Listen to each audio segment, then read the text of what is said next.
Okay guys, நான் முதல்ல ஒரு வீடியோ பண்ணேன் உங்கள்கிட்ட பேச. வேறு கால் வந்துடுச்சு, அதனால் மிஸ் ஆகிட்டு. இன்றைக்கி எல்லாம் என்ன பண்ணீங்க? இன்றைக்கி வீட்டுக்கு வந்து தம்பி கெஸ்ட் வந்துருந்தாங்க. தம்பி ஒய்ஃபெல்லாம். அமாவாசை, சண்டே எல்லாம் ஒரு சோம்பேறித்தனம் ஃபுல்லாக வந்துடுச்சு.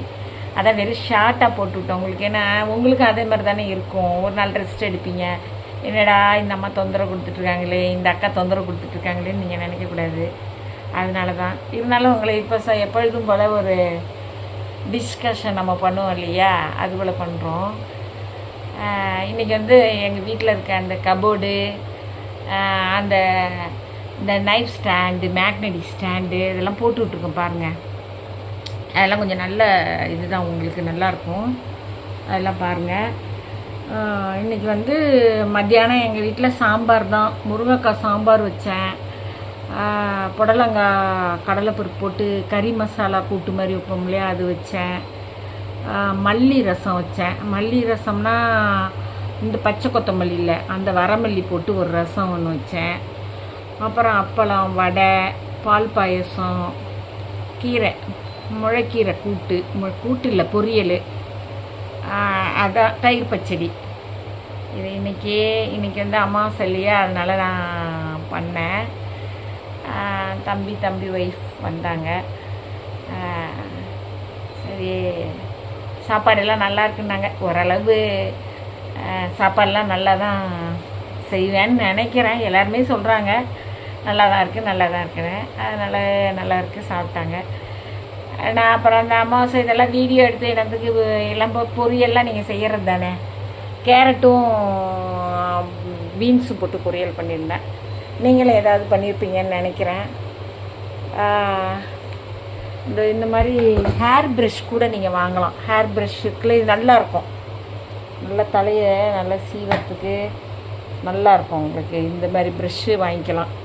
இது மீஷோவில் தான் வாங்கினேன். நல்லாயிருக்கும். நீங்கள் இது போலலாம் வாங்கி வச்சுக்கலாம். இதெல்லாம் கொஞ்சம் தலைக்கு மசாஜ் பண்ணுற மாதிரி இருக்கும்.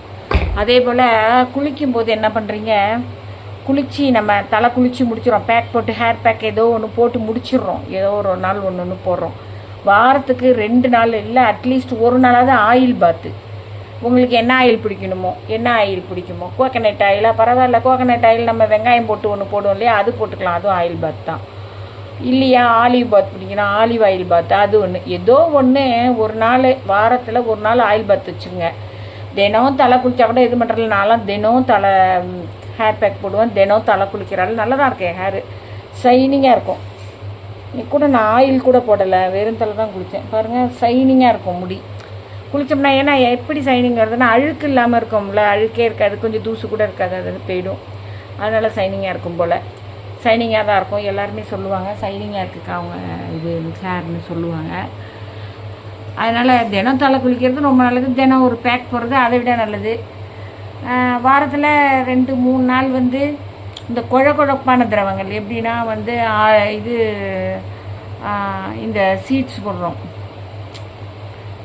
என்ன சீட்ஸ், ஆலியா சீட்ஸ் போடுறோம் இல்லையா, அந்த சீட்ஸ் ஒரு நாள் போடுறோம். வெந்தயம் குழப்பானது, செம்பருத்தி குழப்பானது, மருதனை கூட கொஞ்சம் குழப்பாக தான் இருக்கும். இதெல்லாம் ஒரு நாள் போடுறோம். ஒரு நாள் போட்டுக்கிறோம். அது எல்லாமே நல்லது. ஒரு நாள் அதெல்லாம் வந்து குளித்து முடித்தோடனே அப்படியே முடி வந்து ட்ரையாக இருக்கும். அது ஒரு நாள் ஆயில் பாத் எடுக்கிறது ரொம்ப நல்லது இல்லையா. எந்த பாத் எடுத்தாலும் கடைசியில் குளித்து முடித்த உடனே அந்த கஞ்சி இருக்குது பாருங்கள், சாதம் வடித்த கஞ்சியோ இல்லை சாதம் அரிசி களையிற தண்ணியோ ஒரு மக்கு எடுத்துக்குங்க. கஞ்சினா 1 டம்ளர் எடுத்தால் போதும். ஒரு 200 ml கஞ்சி இருந்தால் போதும். ஒரு அரை பேக்கெட் தண்ணியில் அந்த 200 ml கஞ்சியை ஆடை இல்லாமல் வடிகட்டி ஊற்றிடுங்க.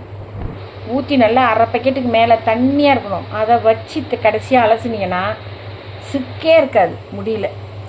நீங்கள் வந்து தலையை நல்லா காய வச்சுடுங்க. தலையெல்லாம் தூட்டிட்டு காய வச்சு பார்த்தீங்கன்னு வச்சுக்கோ, ஒரு சிக்கு கூட இருக்காது. அப்படி இல்லை, அந்த கஞ்சி இல்லை அப்படின்னா அரிசி களையிற தண்ணி இருக்குது இல்லையா, அதை எடுத்துகிட்டு வந்து தண்ணியில் ஊற்றி அதை அலசினீங்கனாலும் முடி ஷைனிங்காக இருக்கும். நான் தான் உதாரணம். முடி ஷைனிங்காக இருக்கும், அதில் சிக்கு இருக்காது. கண்டிஷனர் மாதிரி இருக்கும். அது நம்ம கண்டிஷனர் இதில் வாங்கி போடுறதுக்கு போட்டு 1 நிமிஷம் வச்சுக்கணும். அதெல்லாம் இல்லை. கடைசியாக வரும்போது அலசிட்டு வந்துடுங்க. கஞ்சினா திக்காக இருக்கக்கூடாது. கஞ்சி ஒரு 200 ml இதில் வந்து ஒரு பெரிய பக்கெட்டு 3/4 பக்கெட்டு கூட நீங்கள் தண்ணி வச்சுக்கலாம். அதில் போட்டு நல்லா கஞ்சியில் திப்பையாக போட்டு அலசிவிட்டு மண்டையெல்லாம் ஒட்டிக்கக்கூடாது, வடிகட்டிடணும். திப்பையாக இருந்தால் வடிகட்டிடணும், கஞ்சியில் ஆடை இருந்தால். இது போல் நீங்கள் செஞ்சு பாருங்கள். ஹேர் எப்படி இருக்குது, ஹேர் எப்படி உங்களுக்கு க்ரோத் ஆகுது, ஹேர் எப்படி இருக்குது, நல்லா இதாக இருக்கா அப்படின்னு பாருங்கள்.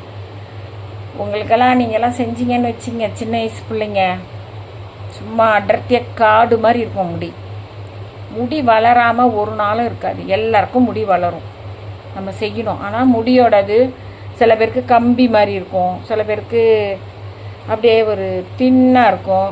அதுதானே தவிர முடி அடர்த்தியாக வளரத்தான் செய்யும். நம்ம அதை கேர் பண்ணணும். கொஞ்சம் கேர் பண்ணால் முடி கட்டாயமாக வளரும். நீங்கள் அவசியமாக செய்யுங்க. இது நான் ரொம்ப நாளாக சொல்லணும்னு நினச்சேன். கஞ்சி வந்து அலசறது வந்து ரொம்ப நாளாக உங்கள்கிட்ட நான் சொல்லணும்னு இருந்தேன். இப்போ சொல்லிட்டேன். நீங்கள் பார்த்து செய்யுங்க. ரொம்ப போர் அடிக்கிறேன்னு நினைக்காதீங்க. இது ஒரு முக்கியமானது தான். நம்ம முன்னாடி நேசிக்கணும்.